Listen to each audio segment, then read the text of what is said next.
मैं चित्रा त्रिपाठी, अब से सिर्फ एबीपी न्यूज पर। एबीपी न्यूज आपको रखे आगे। विजयादशमी पर नागपुर में आरएसएस का भव्य कार्यक्रम, संघ प्रमुख ने किया शस्त्र पूजन। इसरो के पूर्व प्रमुख के राधा कृष्णन मुख्य अतिथि हैं। नितिन गडकरी और देवेंद्र फडणवीस भी मौजूद हैं। शस्त्र पूजन से पहले पथ संचालन, स्वयंसेवकों ने किया कदम ताल। पारंपरिक गणवेश में बैंड के साथ निकाली परेड। बुराई पर अच्छाई की जीत का पर्व विजयादशमी का मौका आज है। लाल किले में आयोजित कार्यक्रम में पहुंचेंगी राष्ट्रपति द्रौपदी मुर्मू। पीएम मोदी लाल किला मैदान में करेंगे रावण दहन। लाल किले मैदान में दशहरा पर्व पर विशेष इंतजाम। अयोध्या की तर्ज पर बनाई गई है रामलला की सुंदर मूर्ति। रावण, कुंभकर्ण, मेघनाथ के बड़े बड़े पुतले लगे। पिछले 101 साल से श्री धार्मिक लीला समिति कर रही है आयोजन। राष्ट्रपति और पीएम के आने की वजह से कड़ी सुरक्षा, बिना सिक्योरिटी चेक और पास के किसी को एंट्री नहीं मिलेगी। विजयदशमी पर मुंबई के आजाद मैदान में शिंदे की शिवसेना बनाएगी दशहरा। शाम 8 बजे से होगी शुरुआत। मैदान में कम से कम 50,000 लोगों के बैठने का इंतजाम। मुंबई के शिवाजी पार्क में उद्धव ठाकरे की पार्टी शिवसेना की दशहरा रैली। बाला साहब ठाकरे ने इसकी शुरुआत की थी। शिवसेना के विभाजन के बाद शिंदे और उद्धव की पार्टी का अलग अलग आयोजन होता है। कर्नाटक में दशहरे पर शस्त्र पूजा। कलबुर्गी सिटी पुलिस कमिश्नर ने पूजा की। कमिश्नर ऑफिस में हुआ था आयोजन। दशहरा उत्सव पर शस्त्र पूजन को लेकर एमपी के मंत्री विश्वास सारंग का बयान। शस्त्र पूजन हमारी संस्कृति और परंपरा, सभी मंत्री विधायक होंगे शामिल। कांग्रेस के राष्ट्रीय सचिव कुणाल चौधरी ने पूछा, शस्त्र पूजन सरकारी अधिकारियों का काम, बीजेपी पूजन कर क्यों कर रही है इसका राजनीतिकरण। पटना के गांधी मैदान में होगा रावण दहन। तेजस्वी को निमंत्रण नहीं मिलने पर आरजेडी भड़की। गिरिराज सिंह बोले, बुलाने का फैसला दशहरा कमेटी का अधिकार है। त्रिपुरा में मां दुर्गा के दर्शन के लिए उमड़े बड़ी संख्या में श्रद्धालु। महाअष्टमी पर किए दर्शन पूजन। अगरतला में दिखी भारी भीड़। सूरत में आठम के दिन वराछा उमियाधाम मंदिर में महाआरती। जलाए गए 25,000 दीपक। बड़ी संख्या में शामिल हुए श्रद्धालु। हिमाचल के मुख्यमंत्री सुखविंदर सिंह सुक्खू ने की कनक पूजा। शिमला में आवास पर किए दर्शन पूजन। हिमाचल की सुक्खू सरकार का प्रदेश के सरकारी कर्मचारियों को दिवाली का तोहफा। 1 जनवरी 2023 से 4% डीए देने का ऐलान किया गया। 28 अक्टूबर को मिलेगी सैलरी और पेंशन। मुंबई में दुर्गा पंडाल में पहुंचे बॉलीवुड के सेलिब्रिटीज। मां दुर्गा के किए दर्शन पूजन, लिया मां का आशीर्वाद। लाल किले की लवकुश रामलीला इस बार खास होगी। सिंघम अगेन की स्टार कास्ट करेगी रावण का वध। अजय देवगन, रोहित शेट्टी, करीना कपूर खान लेंगे हिस्सा।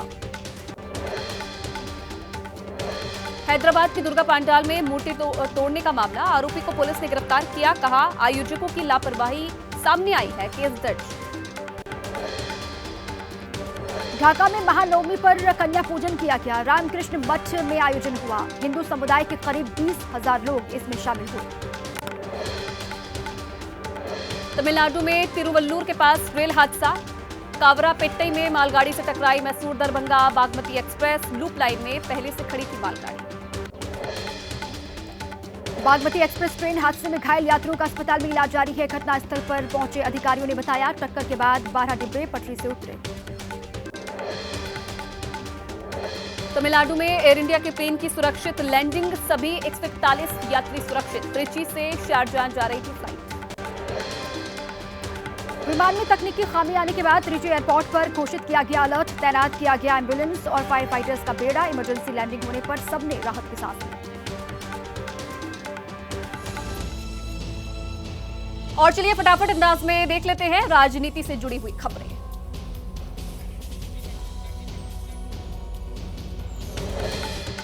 15 अक्टूबर को पंचकुला के परेड ग्राउंड में होगा हरियाणा सरकार का शपथ ग्रहण समारोह। पीएम मोदी और एनडीए शासित राज्यों के मुख्यमंत्री होंगे शामिल। हरियाणा को लेकर दिल्ली में अमित शाह के घर पर हुई बड़ी बैठक। नड्डा, नायब सिंह सैनी, धर्मेंद्र प्रधान शामिल हुए। मंत्रिमंडल गठन और शपथ ग्रहण को लेकर चर्चा। बीजेपी ने शुरू की शपथ ग्रहण की तैयारियां। बीजेपी नेता संजय भाटिया ने कहा, बड़ा आयोजन होगा। हरियाणा में सीएम पद की शपथ लेने से पहले नायब सैनी ने युवाओं से किया वादा, करेंगे पूरा। 25,000 युवाओं को सौंपेंगे ज्वाइनिंग लेटर। किसानों की फसल का पैसा सीधे खातों में करेंगे ट्रांसफर। हरियाणा के सीएम नायब सिंह सैनी बोले, किसानों को नहीं होने देंगे परेशानी। सभी मंडियों का दौरा कर रहे हैं बीजेपी के नवनिर्वाचित विधायक। 5 लाख मीट्रिक टन धान की हो चुकी है खरीद। हरियाणा में हार के बाद भूपेंद्र सिंह हुड्डा से कांग्रेस नेतृत्व नाराज। सूत्रों का दावा, हुड्डा ने वास्तविक स्थिति की जानकारी सही से नहीं दी। नाराजगी की वजह से दिल्ली की बैठक से दूर रहे हुड्डा। हरियाणा चुनाव में हार पर एबीपी न्यूज से खास बातचीत में बोले कांग्रेस के सीनियर नेता अशोक गहलोत, गुटबाजी भी हार की वजह संभव। आपसे गठबंधन होता तो मिलते बेहतर नतीजे। हरियाणा में नवनिर्वाचित कांग्रेस विधायक भारत भूषण बत्रा ने कहा, कुछ नेताओं ने जरूरत से ज्यादा दिखाया आत्मविश्वास। ओबीसी और एससी ध्रुवीकरण से हुई कांग्रेस की हार।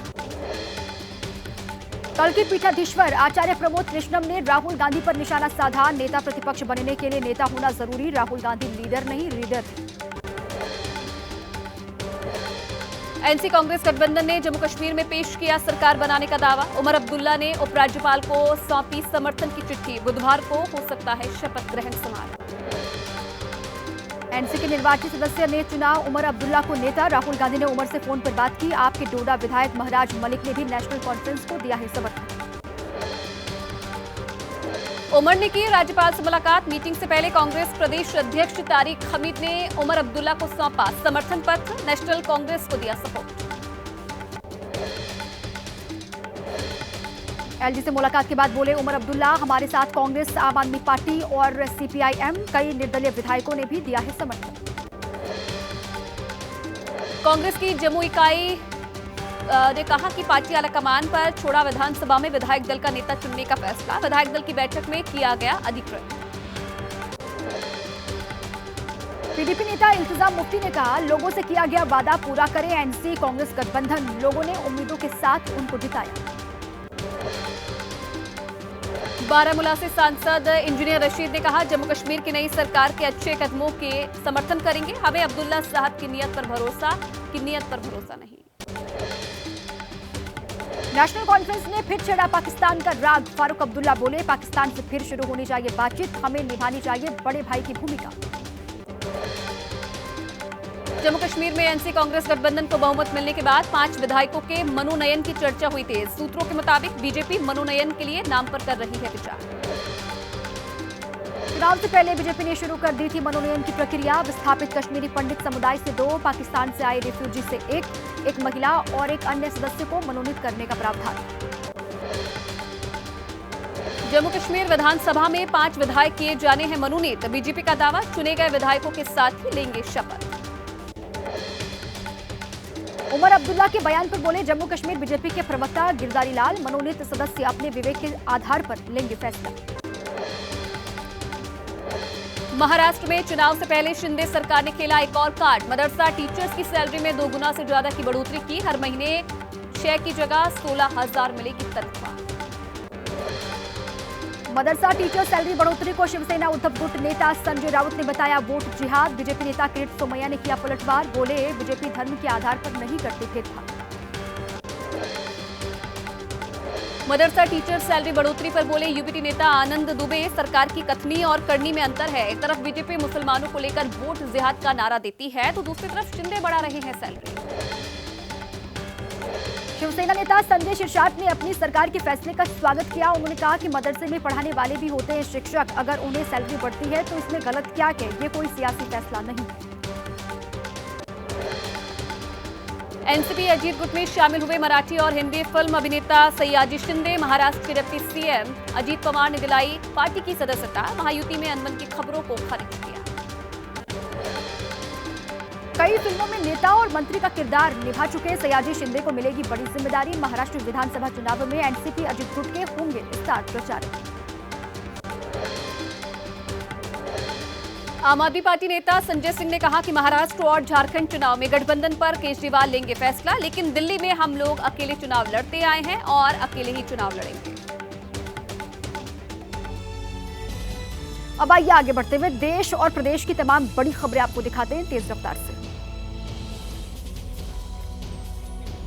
आने वाले चुनावों के लिए मायावती ने अपनी रणनीति बदल दी है। अब क्षेत्रीय पार्टियों से बीएसपी नहीं करेगी गठबंधन, एनडीए इंडिया गठबंधन से भी बनी रहेगी दूरी।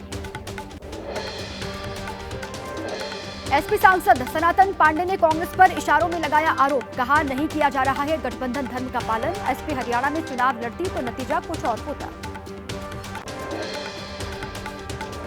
एबीपी न्यूज से खास बातचीत में नीतीश कुमार पर बोले अखिलेश यादव, कहा जेपी आंदोलन से निकले नीतीश कुमार, जेपी की जयंती पर माल्यार्पण से रोकने वाली सरकार से समर्थन वापस लेना चाहिए। अखिलेश यादव पर जेडीयू नेता केसी त्यागी का पलटवार, जिस कांग्रेस की सरकार ने मुलायम सिंह और नीतीश कुमार को किया था जेल में कैद, उस पार्टी से रिश्ता तोड़े अखिलेश यादव। महादेव बैटिंग ऐप के मालिक सौरभ चंद्राकर की दुबई से गिरफ्तारी, छत्तीसगढ़ के पूर्व मुख्यमंत्री भूपेश बघेल का आरोप, कहा दूसरे पर आरोप लगाकर खुद पैसा वसूली कर रही है सरकार। सौरभ चंद्राकर को दुबई से भारत लाने पर कांग्रेस नेता टीएस सिंह देव ने कहा, आरोपियों को सिर्फ गिरफ्तार कर जेल में डालने का काम करती है ईडी की टीम, सजा दिलाने में नाकाम। एआईएमआईएम अध्यक्ष असदुद्दीन ओवैसी बोले, अगर वक्फ कानून पास हो गया तो इससे देश में बढ़ेगी सामाजिक अस्थिरता, कहा एक मस्जिद को गंवा चुके हैं, अब दूसरी नहीं गंवा सकते। असदुद्दीन ओवैसी का इजराइल के पीएम नेतन्याहू पर निशाना, कहा फिलिस्तीन में 40,000 से ज्यादा लोगों का हत्यारा है नेतन्याहू। केंद्रीय मंत्री गिरिराज सिंह 18 अक्टूबर 2024 से बिहार में शुरू करेंगे हिंदू स्वाभिमान यात्रा, 22 अक्टूबर को किशनगंज में पूरा होगा यात्रा का पहला चरण। राजस्थान के चित्तौड़गढ़ में शिक्षा मंत्री मदन दिलावर पर मधुमक्खियों ने हमला कर दिया, मौके पर ही किया गया प्राथमिक उपचार। पंचायत समिति परिसर में साफ सफाई का जायजा लेने के लिए मंत्री महोदय पहुंचे थे। सूरत के मांगरोल में गैंगरेप मामले में तीसरा आरोपी राजू अहमदाबाद से हुआ गिरफ्तार, राजस्थान भागने की फिराक में था राजू भरूच।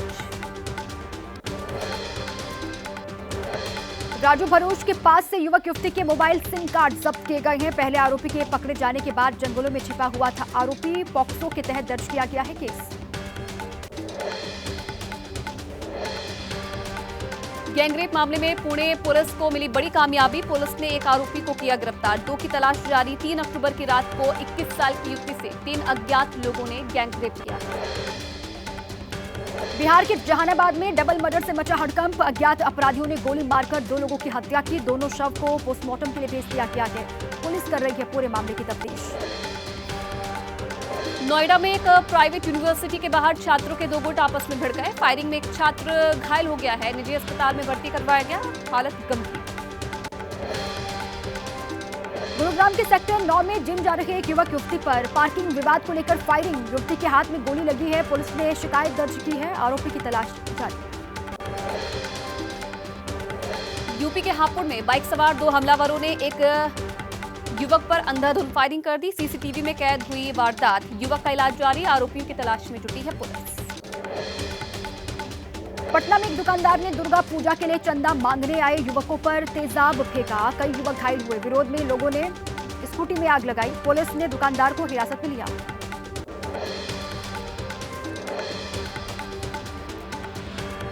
बेंगलुरु में नकली नोट छापने वाले गैंग का पर्दाफाश, 2000 के नकली नोट छापकर आरबीआई में एक्सचेंज करने के दौरान 5 आरोपी गिरफ्तार, 50 लाख रुपए के नकली नोट, 2 मोबाइल फोन बरामद।